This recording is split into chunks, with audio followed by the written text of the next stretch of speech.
দর্শক, একটা ইন্টারেস্টিং ব্যাপার দেখাই আপনাদেরকে। দেখেন,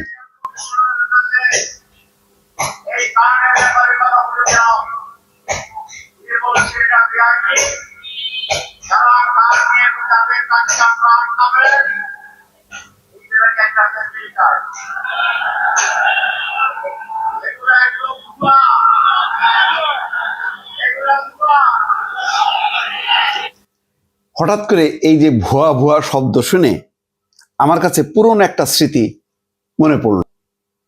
এই আওয়াজটা শুনতে পারেন কিনা, এবং যিনি বলছেন আমি নিশ্চিত যে আপনারা সবাই তাকে চিনবেন। দেখেন, ওই যে ডাক্তার তাহের যেমন ভুয়া ভুয়া বললেন, ঠিক ওই ভুয়া ভুয়া শব্দ এক সময়, কিছুদিন না, মানে খুব এক সময় বলবো কি 1.5 বছর আগেই আমরা শুনেছি। 1.5 বছর আগের থেকে শুরু করে লাস্ট 15 বছর শুধু এই শব্দটা শুনছি। কোনটা শুনছি দেখেন,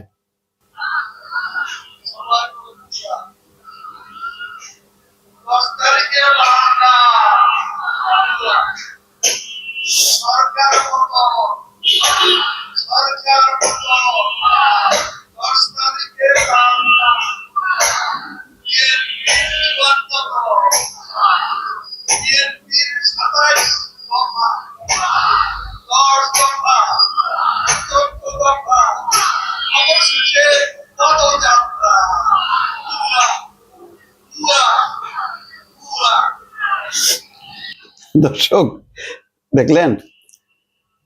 আমার কাছে একটু অবাক লাগছে যে এই যে ফ্যামিলি কার্ড, কৃষক কার্ড বা হেলথ কার্ড, এগুলো একেবারে সারা বিশ্বে অবাস্তব। এটা তো কিছু না, এটা তো উন্নত দেশগুলোতে আছে, যেগুলি সোশ্যাল রাষ্ট্র হিসাবে, মানে যেগুলি কল্যাণমূলক রাষ্ট্র যেটা বলে বাংলায়, সোশ্যাল সিকিউরিটি যাদের আছে, সেই সব ইউরোপের অনেক দেশ, আমেরিকা, কানাডা, উন্নত সব দেশেই এই ধরনের কার্ড থাকে, যাদেরকে বিনামূল্যে এই স্বাস্থ্য চিকিৎসা, তারপরে অন্যান্য মানে জিনিসপত্র প্রোভাইড করা হয়। করোনার সময় তো দেখছেন না, উন্নত দেশগুলোতে তো ওই ধরনের কার্ডের প্রচলন হয়েছিল। তো বাংলাদেশে মানুষ এই ধরনের কার্ডের সাথে পরিচিত না, এটা বাস্তবতা। কিন্তু যদি ইমপ্লিমেন্ট হয়, সেটা কি খারাপ কিছু? শেখ হাসিনার সময় তারা বয়স্ক ভাতা চালু করেনি, করছে তো। বিধবা ভাতা চালু করেনি, করছে তো।